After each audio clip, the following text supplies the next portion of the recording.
el Cristo en las fiestas solemnes, estudio número 11 del capítulo 16 y versículo 16 de Deuteronomio, del libro de Deuteronomio. Este es el estudio número 36 de este libro y el número 11 en este tema, el Cristo en las fiestas solemnes. Tenemos de base este versículo precioso que encierra realmente lo que para nosotros es el plan redentor eterno de nuestro Señor y Salvador. Dice la Escritura: 3 veces cada año aparecerá todo varón tuyo delante de Jehová tu Dios en el lugar que Él escogiere, en la fiesta solemne de los panes sin levadura, 2, y en la fiesta solemne de las semanas, y 3, y en la fiesta solemne de los tabernáculos. Y ninguno se presentará delante de Jehová con las manos vacías. Versículo 17: cada uno con la ofrenda de su mano, conforme la bendición que Jehová tu Dios tuviere. Amén. Oramos. Señor y Padre nuestro que estás en los cielos, te bendecimos, Señor, y damos la honra y gloria a tu nombre, porque eres el único digno de recibir adoración. Señor, gracias por la revelación de tu evangelio en nuestras vidas, por la revelación de tu Hijo, Señor, y por darnos esa fe de creer que Jesús es el Cristo, el eterno ungido, el eterno Hijo de Dios, el eterno Señor y Redentor. Gracias. Bendito Espíritu Santo, mientras escudriñamos en esta parte de la Escritura y escudriñamos el resto de la Escritura que confirma este plan redentor eterno precioso del Padre, abre nuestro entendimiento, Señor, danos sabiduría, danos revelación en el conocimiento del Cristo. Por favor, revélanos a Jesús como el Cristo siempre. Danos sabiduría y revelación para entender y recibir tu palabra. Instrúyenos tú, toma el control de palabras y pensamientos, Señor. Lo pedimos por Jesús el Cristo, nuestro Señor y Redentor. Amén. Amén. Pueden sentarse, hermanos. Como ya estaban sentados. Bien, hermano. Estuvimos meditando en la última ocasión respecto al tercer tiempo en el que los hombres vamos a poder presentarnos, no todos, ¿verdad?, delante del Señor. Los únicos que vamos a poder estar delante de Dios, digo, en comunión con Él, somos sus redimidos. Amén. Cuando el Señor dice 3 veces al año aparecerá todo varón tuyo delante de Jehová tu Dios, significa que es para ser recibido por el Señor. Amén. Es para tener comunión con Él, es para estar en su presencia. Entonces, y vimos que la única manera en la que el hombre y el ser humano en general puede venir delante de Dios es a través del Cristo, a través de la fe del Evangelio. Amén. A través de la fe en la persona y obra del Cristo, no hay otra forma, hermano. El Evangelio es eso, el testimonio, la buena noticia de Dios en la persona y obra de su Hijo para redención del hombre, de su condición de muerte, de su condición de condenación eterna. Y en esa fe, y solo en esa fe, es posible que el hombre tenga comunión con Dios, que pueda presentarse delante de Él. Lo demás, en otras condiciones, bajo otros méritos, bajo otras interpretaciones o bajo otros conceptos, ningún ser humano podrá ser justificado delante de Dios. Aún aquel más probo, aquel más religioso, aquel más cumplidor, dice el apóstol Pablo que por las obras de la ley ningún ser humano será justificado delante de Dios. Oigan, y las obras de la ley implica someterse a un rigor tan fuerte, tan serio como el de los mandamientos, ordenanzas, estatutos, decretos y leyes del Señor. Entonces no es una cosa sencilla decir obras de la ley. Es decir, obras de la ley es alguien que es muy valiente y que se dispone a hacer un gran sacrificio personal por agradar a Dios cumpliendo lo que Él manda. El asunto es que el Evangelio y la obra redentora provista por Dios en la eternidad a favor del hombre no es por lo que podamos nosotros hacer. Porque nada de lo que usted y yo podamos hacer, nada de lo que ninguna persona en el mundo pueda hacer para ganarse el favor delante de Dios de privarse, de portarse bien, de hacer buenas cosas, buenas obras, etcétera, o de purificarse a sí mismo, de limitarse. Ninguna de esas cosas agrada a Dios. Amén. Porque precisamente es la condición de mal y de pecado en la que el hombre quedó a raíz de la transgresión al pacto, a raíz de la incredulidad a la palabra de Dios. Es esa condición eterna de separación de Dios la que en su condición de mal y de pecado. Somos mal y somos pecado en nosotros mismos.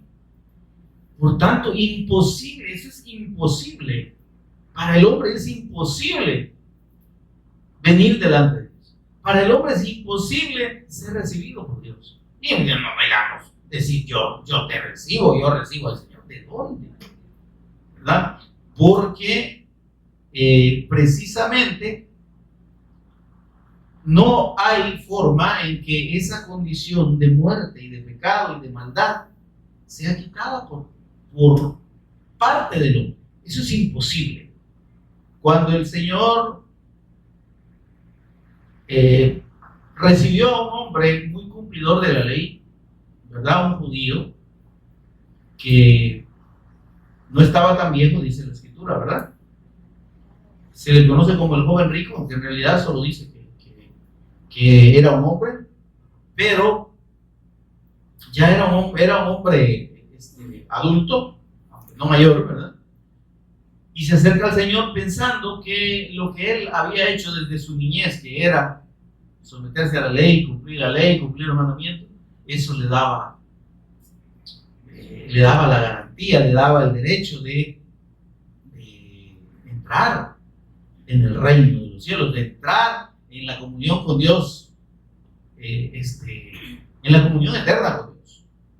Amén. El boleto para estar con Dios, decía él, entonces, yo lo tengo. Pero él va y le pregunta al Señor, le dice, ¿qué he de hacer para heredar la vida eterna? Es decir, ¿qué hago, verdad? Pero él estaba esperando que el Señor le dijera, cumplir los mandamientos. Y eso es lo que el Señor le dice, porque él sabía lo que él quería oír. Dice, ¿conoce los mandamientos? Cumple. Pero ahí viene el punto. Mire la jactancia cuando la persona se confía en lo que hace por sí mismo y lo que puede hacer y no confía en la persona de Cristo y en su sacrificio. Él vio a Jesús, al Señor Jesús, pero no lo vio como el Cristo. ¿Sí? Sabía que venía de Dios, así como le dijo Nicodemo, porque la gente reconocía en nuestro Señor Jesús una condición especial, pero no lo veía como el Cristo. Este hombre, este profeta, como es de Dios, me va a decir, me va a confirmar, yo vengo para que me confirme que yo estoy bien, ¿verdad? Y entonces, cuando el Señor le dice, cumple los mandamientos, ahí está. ¿Conoce los mandamientos? Sí, cumplirlos. A lo mejor le digo, si es que eso yo lo he cumplido desde niño. Entonces el hombre tenía como quien dice el respaldo para sí mismo de una conducta muy honorable, muy respetable religiosamente. Y entonces el Señor le dice, bueno, mira, le dice, qué bueno que has cumplido los mandamientos, pero solo hay una cosita chiquita que te falta. Como tenés tus centavitos ahorrados en el banco, como tenés tus posesiones, ¿verdad? Como decimos nosotros, sus centavitos de centavitos. Si fueran centavitos no servirían de nada, pero es una expresión. Como tenés tus bienes, ¿verdad? Y tenés tus posesiones, hace algo. Solo eso te falta para heredar el reino de los cielos, para heredar la vida eterna.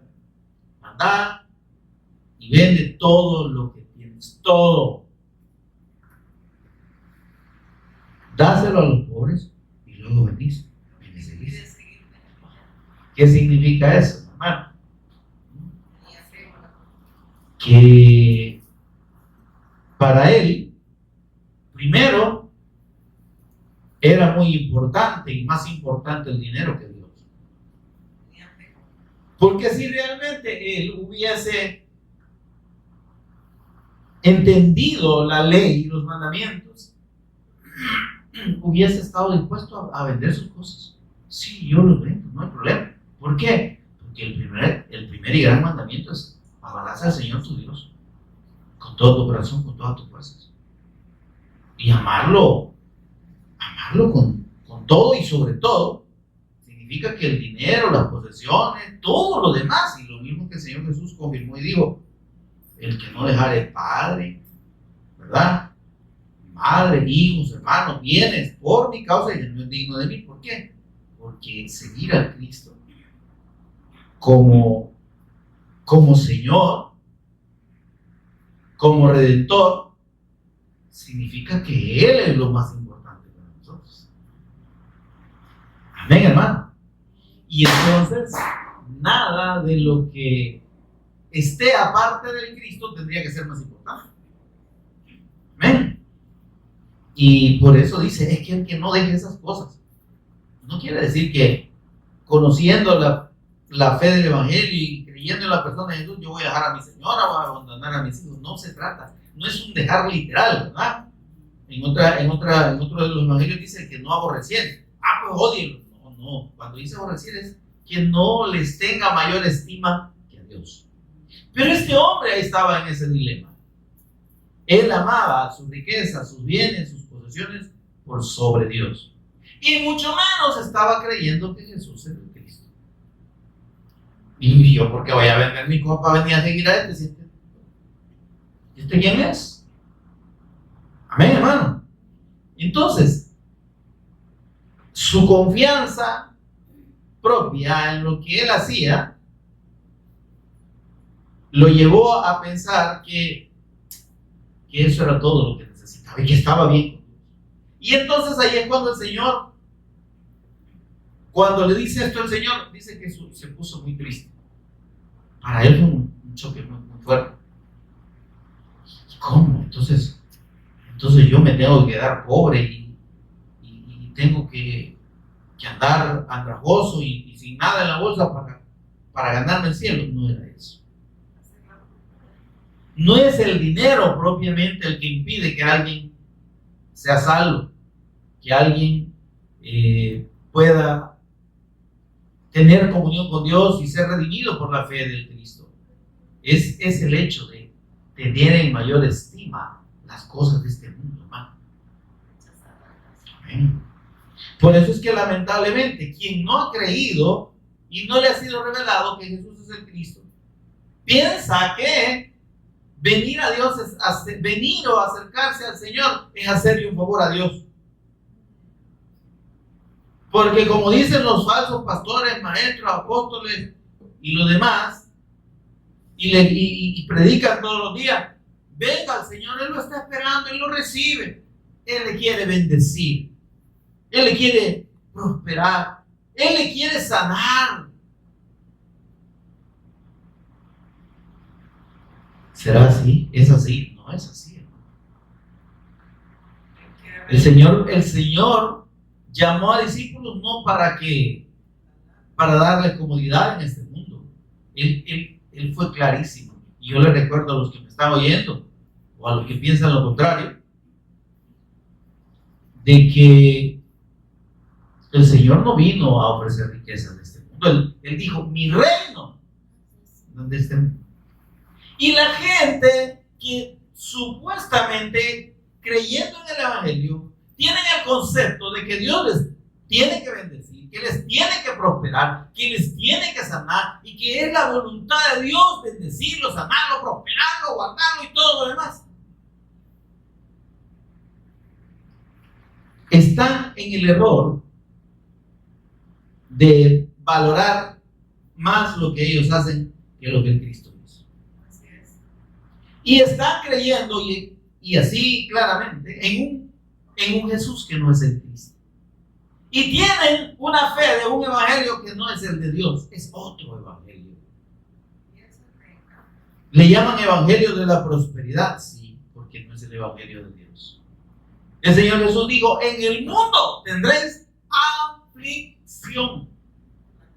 Él no dijo, yo os llamo para que tengáis comodidad en el mundo, para que no sufráis ni un poquito, y que todas vuestras penas sean aliviadas y quitadas de vuestra vida, y que viváis felices hasta morir de viejitos. Seréis, dice, mis testigos, mis mártires, testigos hasta la muerte. Eso es lo que es un verdadero discípulo del Cristo. Amén. Y entonces el Señor expresa, después de ver la actitud de este hombre, y dice esto: cuán difícilmente entrará en el reino de Dios los que aman las cosas de este mundo más que a Dios, los que aman las riquezas. Entonces, esto de riquezas, entendámoslo, no es un ataque realmente a las personas que tengan dinero, sino a las que ponen su amor y su corazón en el dinero. Digo, Señor, es más fácil que pase un bollo de hilo por el ojo de una aguja a que un amante de este mundo y de las cosas de este mundo, a que alguien que tenga su corazón en las cosas de este mundo se salve.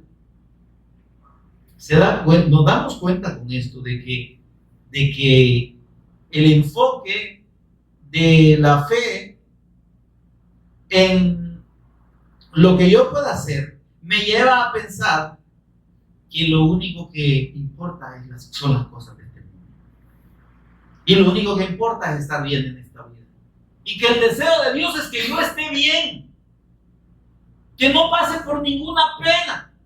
¿Qué dice el Señor? Dijo, cuando pases por las aguas, no dijo, jamás te tocará una gota de lluvia, ¿verdad? Dice, y si pasas por el fuego, es que podemos pasar por el fuego, pero digo, las aguas no te anegarán, no te van a ahogar, te van a cubrir, pero a la nariz la vas a tener de fuera, y el Señor te va a hacer pasar por las aguas, porque tu confianza en Dios no está en que no tengas ningún problema y ninguna necesidad, sino en que la obra del Cristo es superior a cualquier situación personal, circunstancial y de este mundo. Así es, amén. Amén. Amén. O sea, por eso es que tenemos en el ejemplo de Job, hermanos, esa enseñanza. Su esposa, bueno, sus hijos. Mire, lo primero, el orden, los bienes. ¿Qué es lo que aman las personas, incluso más que a sus hijos, a su propia familia? Sus bienes. Si hay quienes hasta matan a los hijos, a la familia por el dinero, por los bienes. A los papás, los hijos los mandan a matar o los matan ellos mismos, ¿verdad? Luego, ¿qué? Los hijos.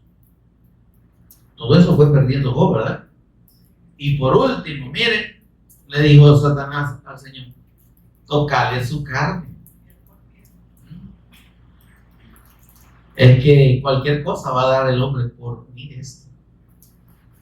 El hombre, dice, está dispuesto a dar cualquier cosa por su propio bienestar.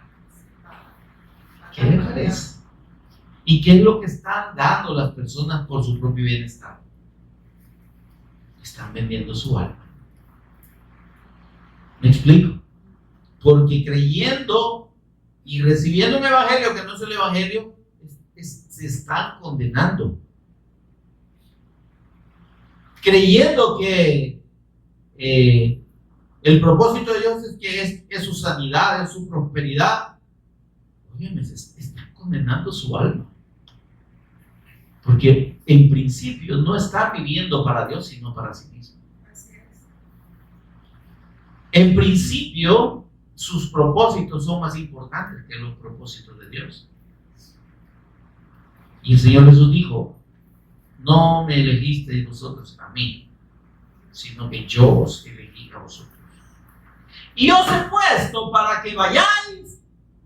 Yo os he puesto para que vayáis y llevéis fruto.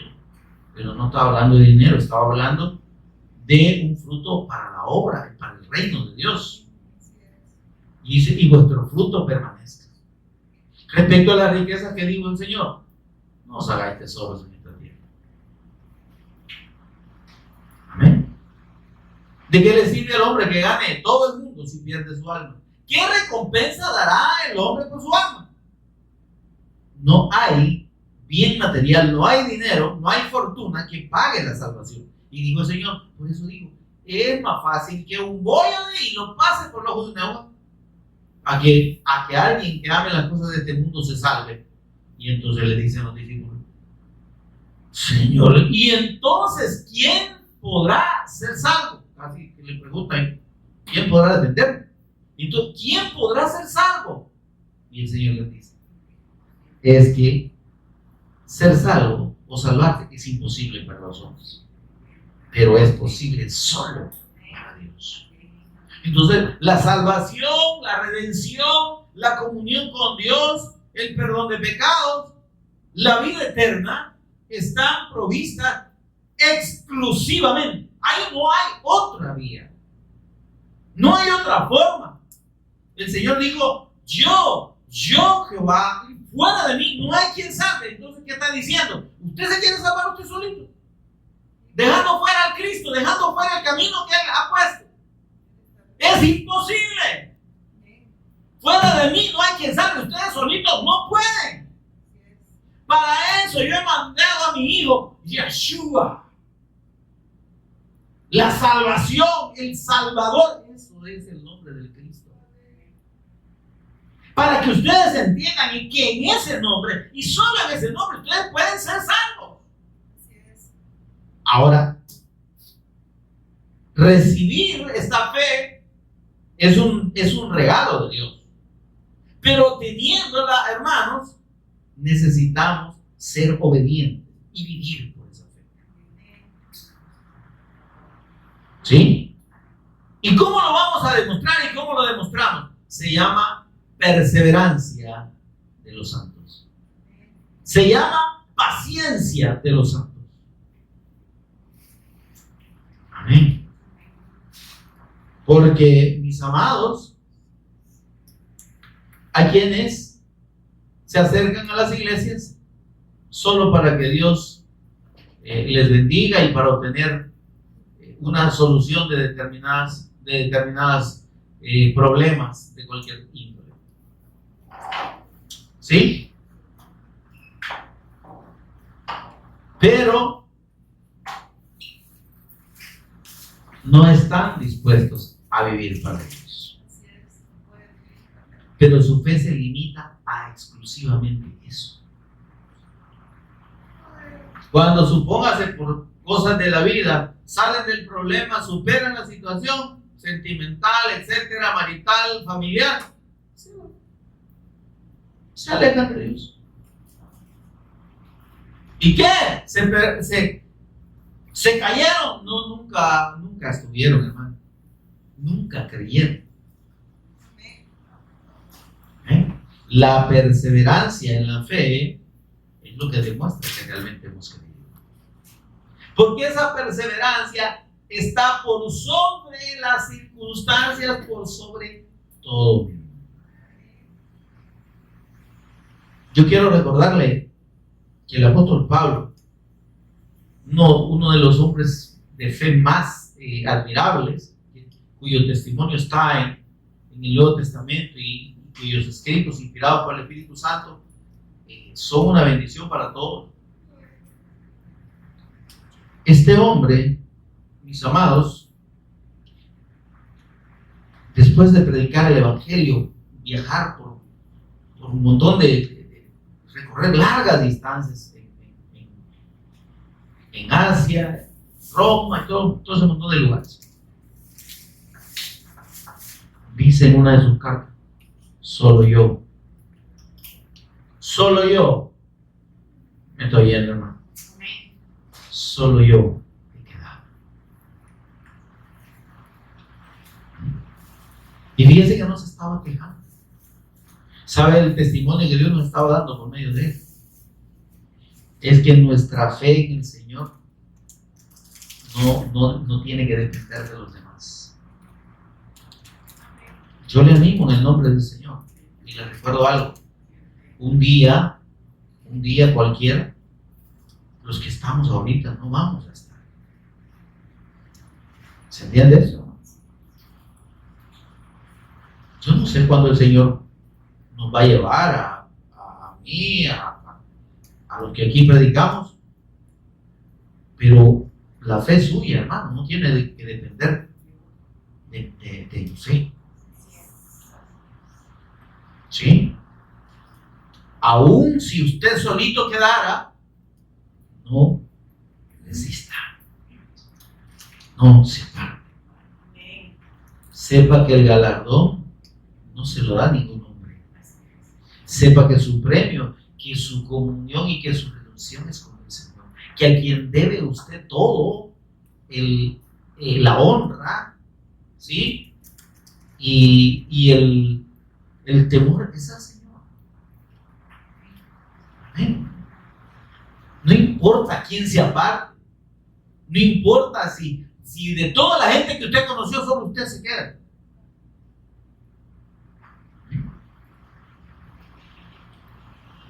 Porque la fe del Evangelio no es una fe colectiva, es una fe personal. ¿Eh? Es una fe individual. El que quiera venir en pos de mí, el que quiera ser mi discípulo. No digo los que quieran. Nosotros, no. ¿Verdad? Señor, le dijeron, se está yendo toda la gente, mira que esta palabra está dura, ¿verdad? Bájale un poquito, Señor, porque pues sí, nosotros necesitamos público. Necesitamos el apoyo de las masas, ¿verdad? Ese apoyo de las multitudes. Nos gusta ver que el montón de gente te venga siguiendo, Señor. Por favor, mira, nosotros nos sentimos bien ver los montones de gente, ¿va? Y que cuando recogemos las ofrendas, ¿va? Porque ellos están pensando en eso, ¿va? No se lo dijeron, pero implícitamente lo pensaban. Señor le dice, la gente se está yendo. Por favor. ¿Y qué les dijo el Señor? De veras. ¿Y ustedes por qué no se van también?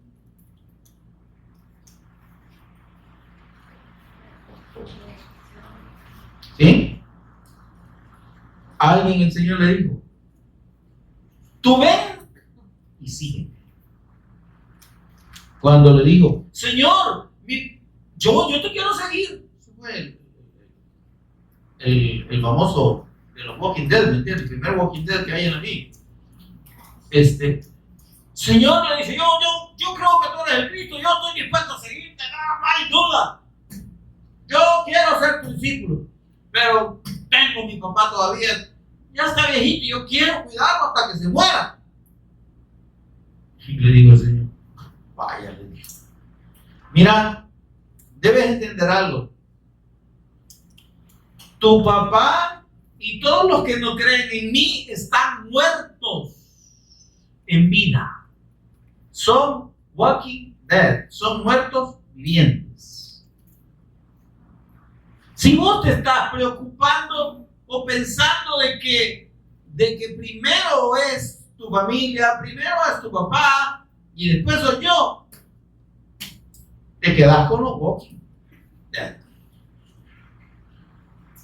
Deja que los muertos entierren a sus muertos.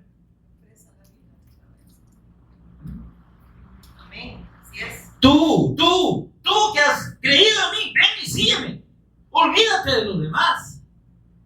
Para que los que viven, dice, por todos murió, sí, pero es para que los que viven, usted y yo, que ahora sí vivimos porque antes estábamos muertos, ¿o no?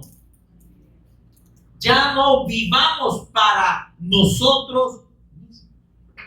¿Se da cuenta el asunto? Sino para el Señor. Pablo decía, ya no vivo yo. Cristo vive en mí. Lo que ahora vivo en la carne, lo vivo en la fe del Hijo de Dios. Es que mi deuda es con Él. Mi devoción es con Él. Yo hago las cosas para Él. Amén.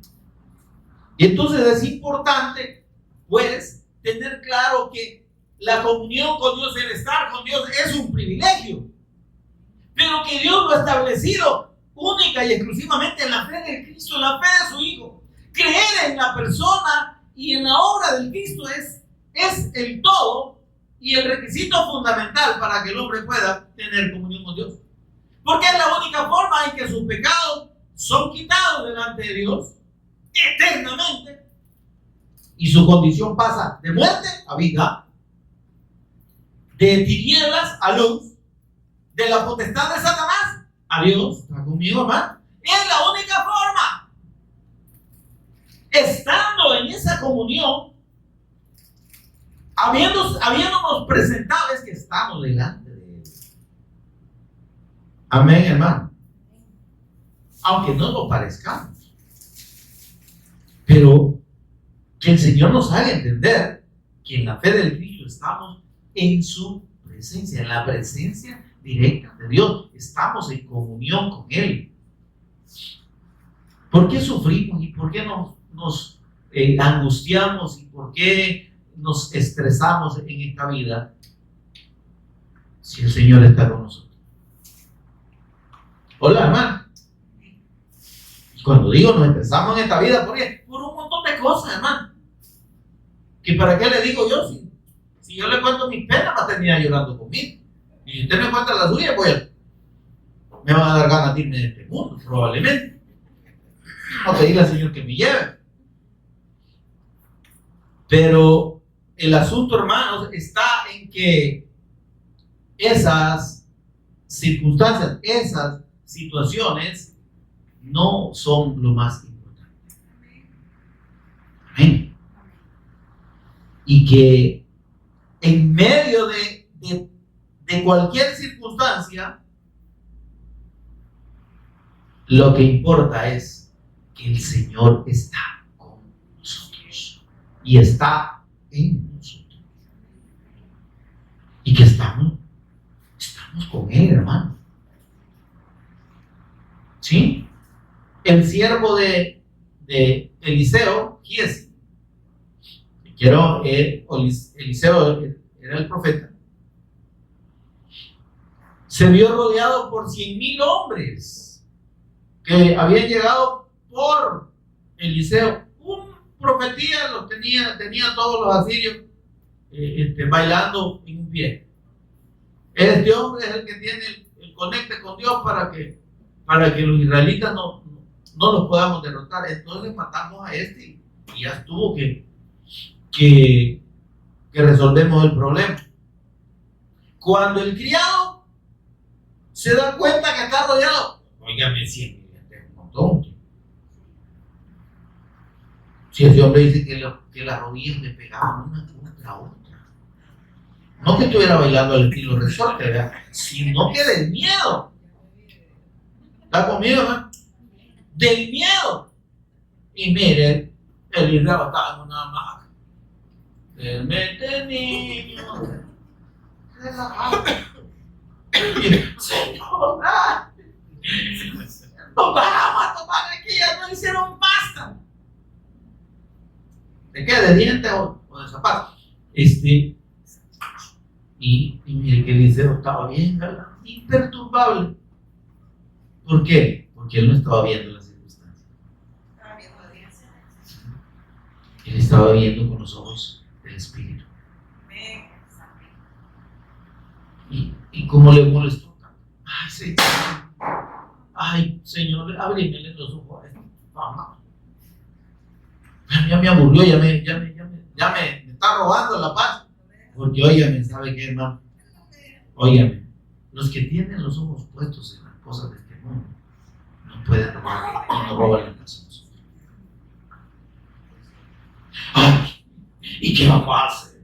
Y yo, ¿cómo vamos a resolver? Y ay, para tener un té de su y ponérselo en la boca, que se queden callados, porque nos roban la paz, hermano. Y entonces el Señor le tuvo que abrir los ojos. Dios tiene razón, Eliseo, mi profeta. Y le abrió los ojos y vio los millones, cientos de millares de ángeles que estaban entre ellos y Jesús. Se da cuenta que en la comunión con Dios nuestra actitud tiene que ser diferente. Amén. Amén. Amén. Le echo los chuchos, le quemo la casa. No hay problema.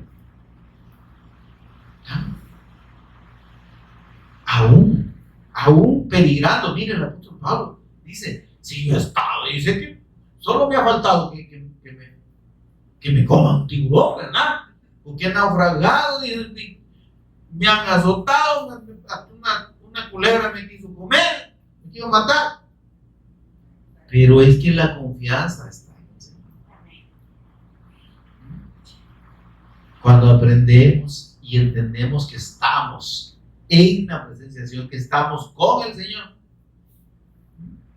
si Dios es por nosotros,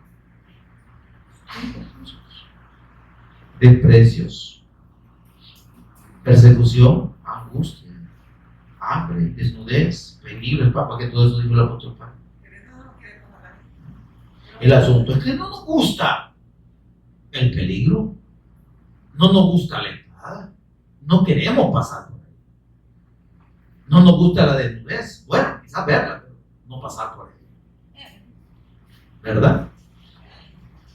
Pero el asunto, hermano, es que dice que antes, cuando yo tengo la fe del Evangelio y tengo comunión con Dios por medio de la fe en el Cristo, antes que cualquiera de esas cosas, dice, antes, en todas estas cosas, somos más que vencedores por medio de Cristo. Amén. Entonces vemos, pues, que en esa comunión con Dios, el Espíritu Santo, entramos en la guía del Espíritu Santo, que es la obra del Espíritu Santo después de que el Señor ascendió a la diestra del Padre. Amén. Digo, les dejo el Espíritu Santo para que esté con ustedes y esté en ustedes. Y allí nosotros, ese es el momento en el que estamos. Por esto es que estamos en Pentecostés, que es para este punto la cuarta fiesta, la cuarta celebración, ¿verdad? Y entonces, ¿cuál es la siguiente? Esa siguiente fiesta, que es la de los shofares, ya es el tiempo en el que ya nuestra comunión y nuestra en nuestra presencia, o la presencia de Dios con nosotros, ya no es en el ámbito físico, sino que es en el ámbito espiritual. Porque la fiesta de los shofares, o la fiesta de las trompetas, el shofarín, nos habla de la venida de Cristo por su iglesia para estar con Él y para unirse eternamente con Dios, unirnos como su iglesia, como su cuerpo, ¿se entiende? Como su cuerpo espiritual. Entonces, hermano, ese momento no ha pasado, ya dijimos, ¿sí? Y cuando suceda en la venida, el momento en el que suene la trompeta, ¿sí? El shofar final, ¿sí? Que no va a ser audible para todo el mundo, sino solo para los redimidos, para los santos del Señor, ¿sí? Ese momento va a marcar el inicio de los siguientes eventos que están aquí indicados en el tercer momento, que se conoce como la fiesta solemne de los tabernáculos. El tercer momento en el que ya el hombre de una manera definitiva va a poder estar con el Señor. Esa es la unión eterna y la comunión eterna del hombre con Dios. Amén. Entonces, entendido esto, mis amados, vimos que el siguiente evento después del arrebatamiento de la iglesia, después de que el Señor viene por su iglesia, es el inicio de los juicios de Dios sobre la tierra, el inicio de la semana 70, lo que explicamos, ¿verdad? de la semana de los juicios de Dios que se va a desarrollar en la gran tribulación, en la tribulación y gran tribulación. Esos 7 años de tribulación y gran tribulación, separados los primeros 3 años y medio como tribulación y los segundos como gran tribulación, eso va a marcar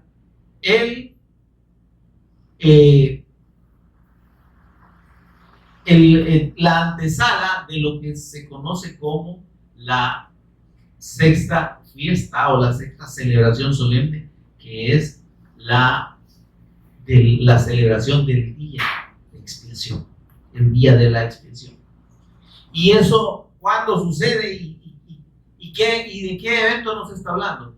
De la venida visible de nuestro Señor Jesús al final de la tribulación, al final de esos 7 años, la venida visible al mundo para ser visto por todos. Principalmente, dice, los que le traspasaron.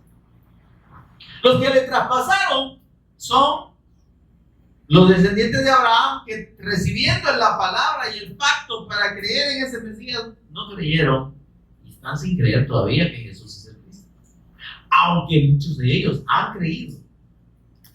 Amén. Y muchos de ellos llegarán a creer antes de ese acontecimiento. Por eso es que, fíjese bien, el día de la fiesta de las trompetas, dice el Señor, es el primer día del mes séptimo. ¿Y sabe qué hacían los israelitas? Para ellos ese día sí era de regocijo, ¿no? Pero también inmediatamente entraban en un proceso de ayuno, de prepararse espiritualmente, porque el día en que se conocido como el día de la expiación, ese día ellos entendían que era el juicio de Dios sobre el pecado, que habían ellos de estar a cuentas con Dios. Y vamos a verlo en el contexto de la ley. ¿Amén?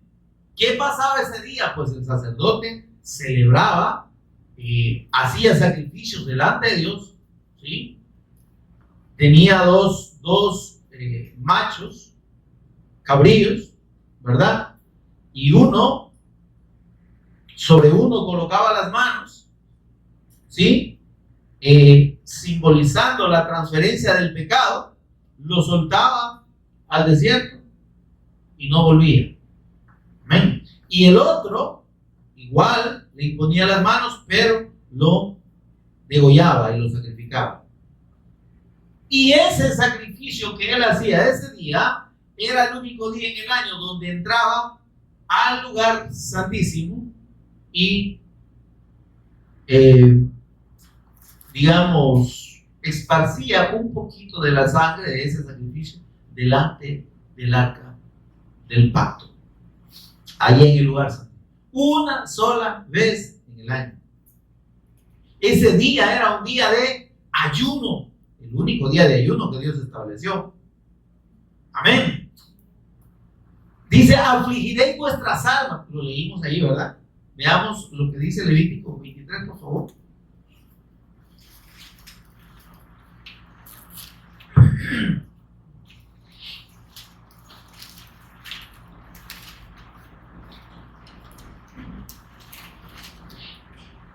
Levítico 23, 27 dice, a los 10 días de este mes séptimo será el día de expiación. Tendréis santa convocación y afligiréis vuestras almas y ofreceréis ofrenda encendida a Jehová. Versículo 29, porque toda persona que no se afligiere en este mismo día será cortada de su pueblo. ¿Qué entendemos como afligirse en este día? No, o sea, reconocer ahí, óigame, al Cristo, reconocer la fe en el sacrificio del Cristo. ¿Por qué? Porque ese día se celebraba, se hacía ese sacrificio. Y la gente debía entender, es que este día mis pecados están siendo purificados por ese sacrificio. ¿Se entiende eso, hermano? Este es un día de aflicción del alma, este es un día de compunción delante de Dios, porque hay un sacrificio que está siendo ejecutado por el sacerdote delante de Dios, que es un sacrificio especial, único, por mi pecado. Amén. Entonces, afligir el alma en el contexto para estos israelitas era entender el sacrificio del Cristo a favor de ellos. Entonces, este día de la expiación, como dije, es equivalente al día en el que el Señor venga. Ya como usted y conmigo y todos los redimidos, ¿sí? Al final de la tribulación, al final de esos 7 años, se revela. ¿Y qué sucede con el mundo que no creyó? Dice, y las naciones de la tierra, y todas las naciones, dice, y los que le traspasaron harán lamentación. Es que, oigan, hermano, ahorita cualquiera se puede burlar, ahorita cualquiera puede decir que estamos locos, pobrecitos, enfermos de la cabeza, le faltan 20 para el dólar, lo que usted quiera, ¿verdad? Pobres engañados, están creyendo en esto, hombre, eso es una alegoría. Ay, todo lo que usted quiera. ¿Sí? Y ahorita la gente puede desechar impunemente, por así decirlo, entre comillas, ¿no?, la fe del evangelio. Pueden creer, pueden burlarse y pueden decir, no, es mentira, todo lo que le quieran. Pero, oigan, cuando vean venir al Hijo de Dios y vean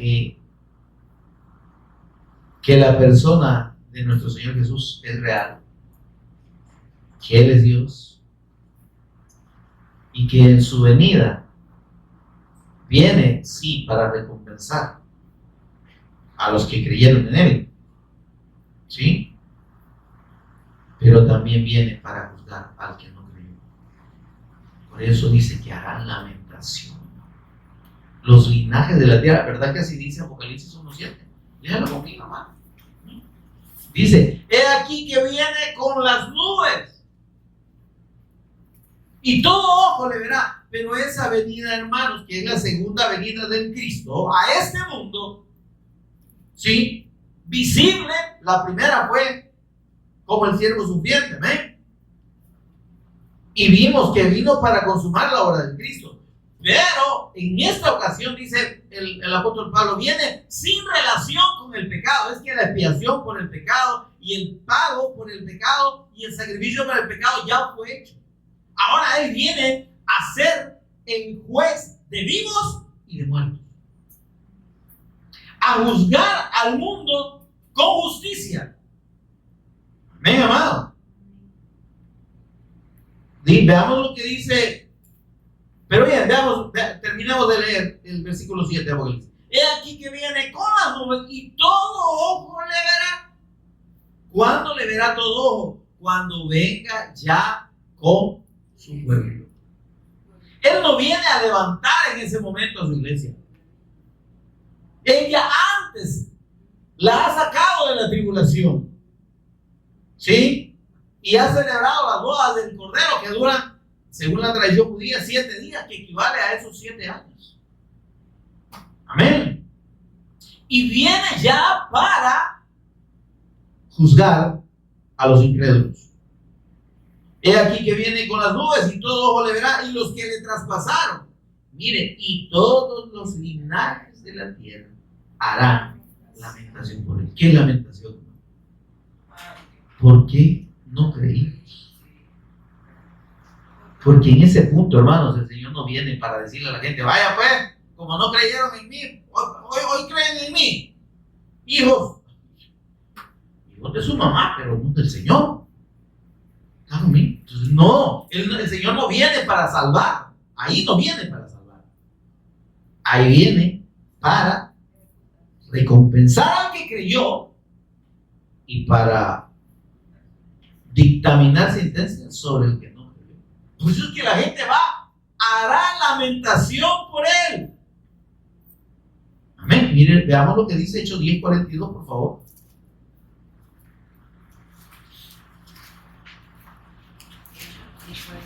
Después de los evangelios está Hechos 10:42. Miren lo que dice la escritura. Y nos mandó, dice,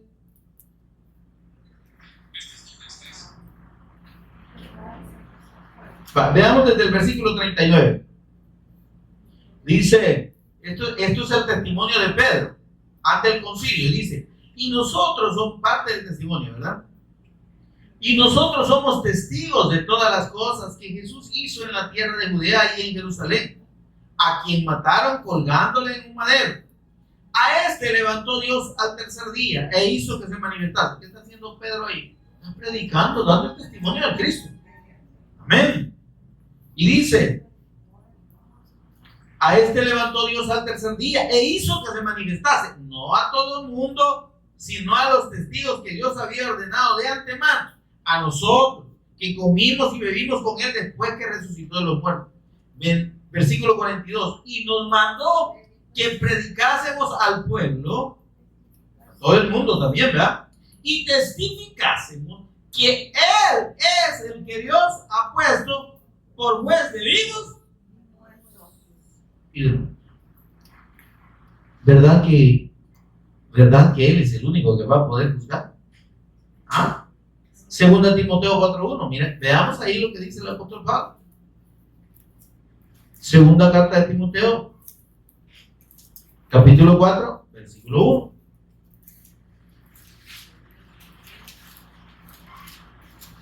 ¿Qué dice ahí? Miren. Te encarezco delante de Dios y del Señor Jesucristo. ¿Qué dice? Que juzgará a los vivos y a los muertos en su manifestación y en su reino. Mire que claro, aquí quiero que distingamos bien por qué dice en su manifestación y en su reino. Porque son dos, esto está separado por 1000 años. ¿Cuándo es su manifestación? Apocalipsis 1:7. Aquí que viene con las nubes, ahí se manifiesta y la gente lo va a ver. ¿A quién viene a juzgar ahí? A los vivos. Porque a los vivos les viene a decir, ustedes me rechazaron, ustedes no creyeron en mí, pero ahora van a tener que ser juzgados por mí y van a tener que ser gobernados por mí. Ese es el juicio sobre los vivos. Amén.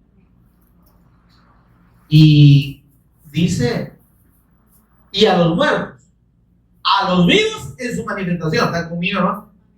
Y a los muertos los va a juzgar en su reino. Por eso es que hay que entender los dos momentos del juicio de Cristo.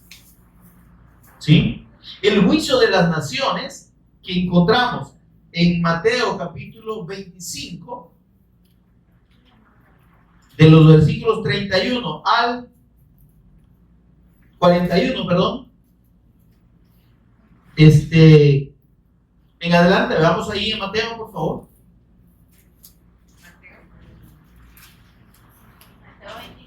Mateo 25, ya le digo, del versículo 31 en adelante, hasta el versículo 46. Mire esto, por favor.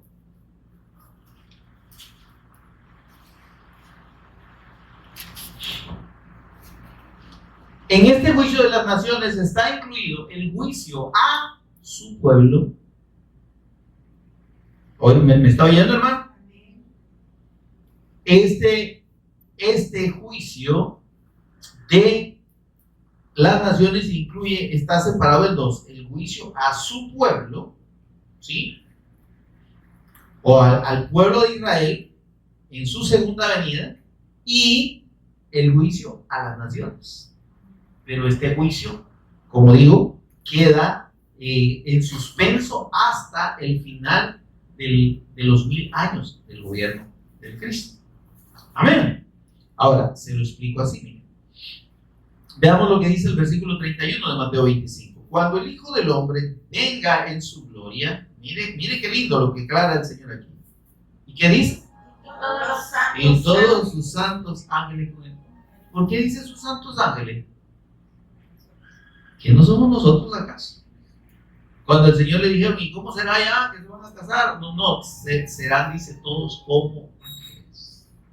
Amén. Entonces, esto no es que sean los ángeles que están allá, es que incluye a todos nosotros, que somos sus santos ángeles con Él. Mire, entonces dice, entonces se sentará en su trono de gloria. Estas son palabras del Señor Jesús. Amén. Mire, y serán reunidas delante de Él todas las naciones, y apartará los unos de los otros, como aparta el pastor las ovejas de los cabritos. ¿Cómo así, hermano? Miren, el Señor viene, ¿sí? Quienes estén vivos, mire esto, por favor. Quienes estén vivos de los descendientes de Abraham, israelitas, que hayan creído y estén esperando al Cristo según la promesa de la Escritura, creyendo al testimonio de los 144,000 que se van a levantar en el segundo periodo de la tribulación. ¿Está conmigo, hermano? Los israelitas que crean en el Evangelio que va a ser predicado por los 144,000, 12,000 de cada tribu en el segundo periodo de la tribulación, porque ahí es donde van a ser perseguidos. Entonces, los que crean van a entender que el Mesías está por venir y que es Jesús, porque ese es el testimonio de los 144,000. Y ellos van a decir, crean que Jesús es el Cristo y Él viene dentro de poco. Esta persecución es corta. Unos van a morir. Y dice el Señor que de los que mueran, dice, van a ser llevados en el momento. Mire esto, mueren y son llevados a la presencia de Dios. ¿Está conmigo, hermano? Recuerda aquella expresión que está en Mateo 24 que dice, donde esté el cuerpo, ahí se juntarán las águilas. Es una expresión del Señor Jesús que hace referencia a que en el momento en que los que creen en Él mueran en la tribulación, van a ser automáticamente llevados en cuerpo y alma ya. ¿Está conmigo? Del pueblo de Israel, de los israelitas. Amén. Pero de esos israelitas, Dios va a preservar en esos 3 años y medio que dice que Dios los preserva por 1260 días. Son 3 años y medio. El Señor va a preservar a los que creyeron en ese periodo de tribulación, de gran tribulación, y esos son los que van a ver venir al Cristo. ¿Está conmigo, hermano? Entonces aquí es donde dice el Señor, mire, esos que van a ser separados por el Señor son precisamente, y dice, entonces el rey dirá a los de su derecha, venid benditos de mi Padre, heredad el reino preparado para vosotros desde la fundación del mundo. Dice, benditos de mi Padre, pero le está hablando a su pueblo. Esto es lo que se entiende como el juicio al pueblo de Israel. Porque los que creyeron, sí, el Señor les va a decir, vaya, vénganse conmigo. Mire, esto es algo tan precioso de entenderlo en la dimensión espiritual que está revelada en el libro de Apocalipsis. Porque el Señor viene. Amén. Están vivos, sí, pero van a ser transformados. ¿Sí? ¿Me explico? No van a ver la muerte, igual que como nosotros pasamos en la venida del Cristo, si estamos vivos, dice que seremos transformados. Entonces dice, venid benditos de mi Padre, heredad el reino preparado para vosotros desde la fundación del mundo. Amén. Entonces este pueblo de Israel, junto con los que venimos con el Señor, entramos al milenio con el Cristo. ¿Quiénes más entran al milenio con el Cristo? Mire esto. Vamos a Apocalipsis capítulo 20.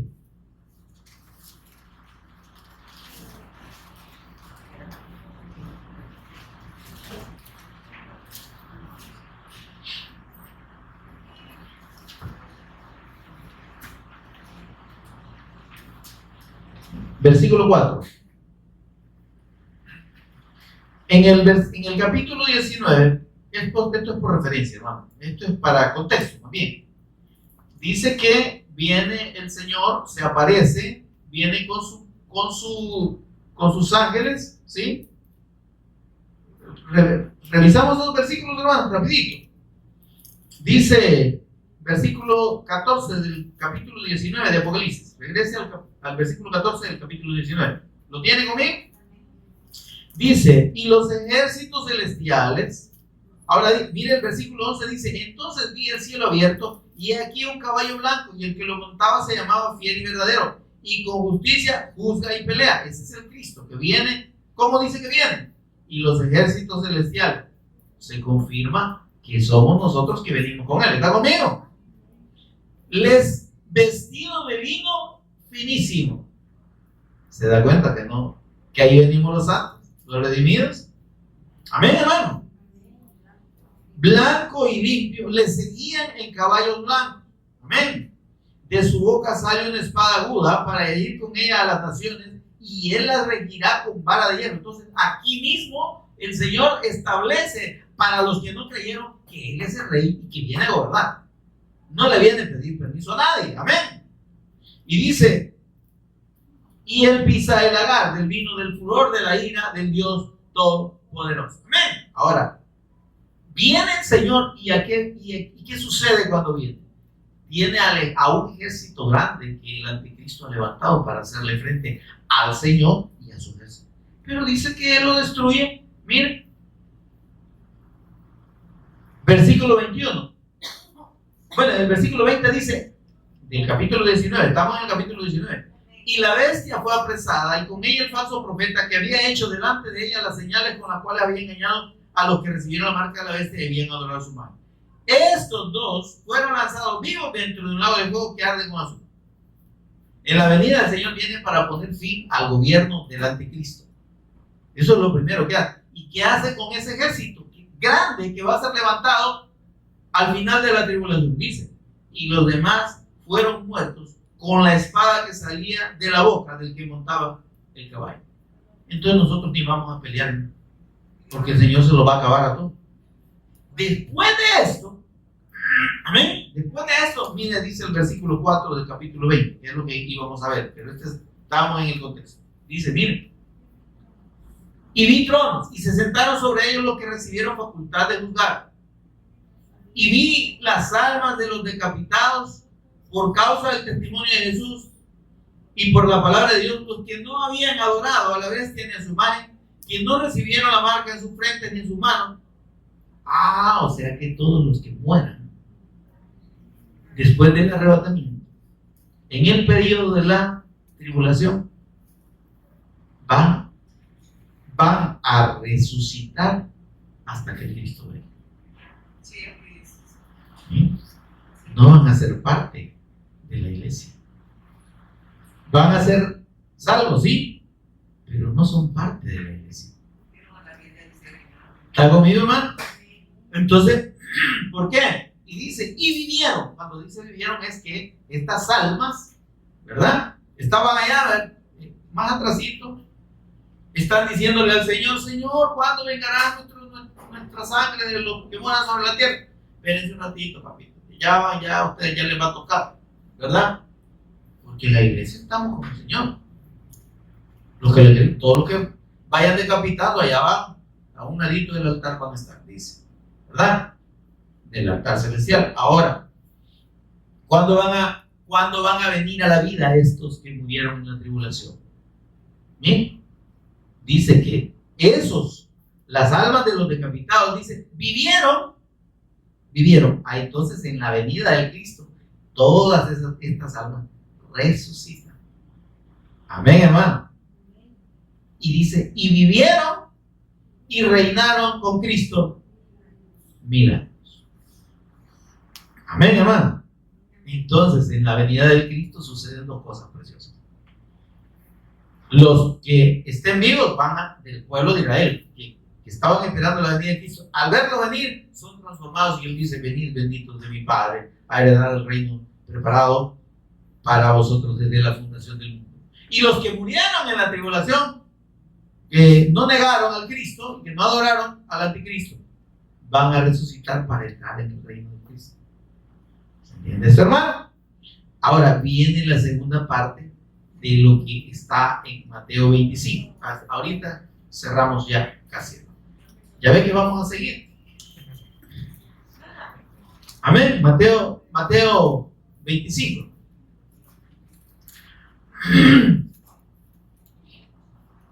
Vamos al versículo 41.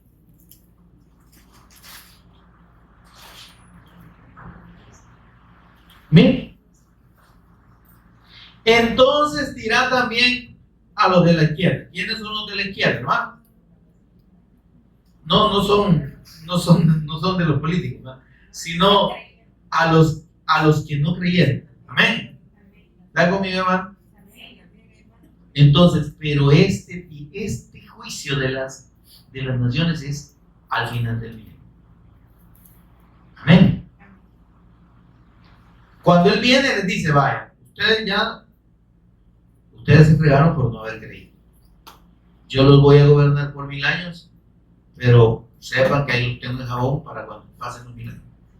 Porque cuando pasen los 1000 años, dice, dirá también a los de la izquierda: apartados de mí, malditos, al fuego eterno preparado para el diablo y sus ángeles. Amén. Entonces hay dos tiempos que hay que diferenciar bien, ¿verdad?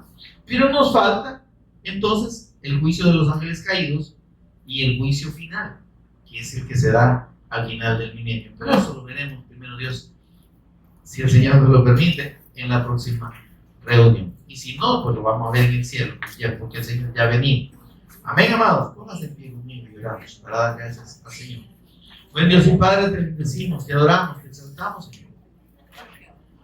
Y nos regocijamos en ti y en tu salvación. Señor, gracias por tu palabra, gracias, Señor, por tu evangelio. Gracias por Jesús el Cristo, nuestro Señor y Redentor. Gracias, Señor, por darnos la fe para creer en tu evangelio. Y por darnos vida juntamente con el Cristo. Y resucitarnos juntamente con Él. Y ponernos en comunión eterna contigo, Señor, con la bendición de estar permanentemente delante de ti.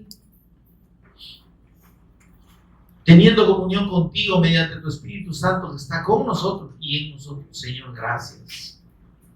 Porque entendemos que esto no depende en ninguna manera de nosotros, sino, Señor, absolutamente de ti, de la obra que tú proviste en la persona de tu amado y eterno Hijo, nuestro Señor Jesucristo, y en la fe en Él y en ese sacrificio perfecto. Señor, gracias. Gracias por salvarnos por la fe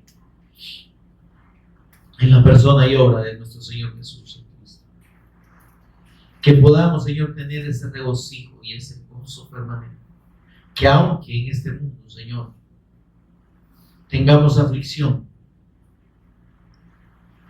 tengamos persecución, Señor, padezcamos, Señor, pero tenemos el gozo de que tú estás con nosotros y que somos más que vencedores. Tú dijiste: yo he vencido el mundo.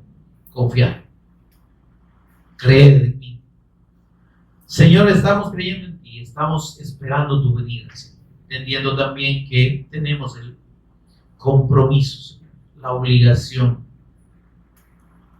inminente, Señor, de anunciar y de testificar que tú eres el Cristo y que tú eres a quien Dios ha puesto como juez de vivos y de muertos, y que aquellos que creen en ti son los únicos que pueden pasar a formar parte de los vivos, Señor, y que los que no creen en ti, Señor, los que rechazan la fe en tu nombre, Dios, permanecen en muerte y quedarán en muerte a causa de su incredulidad.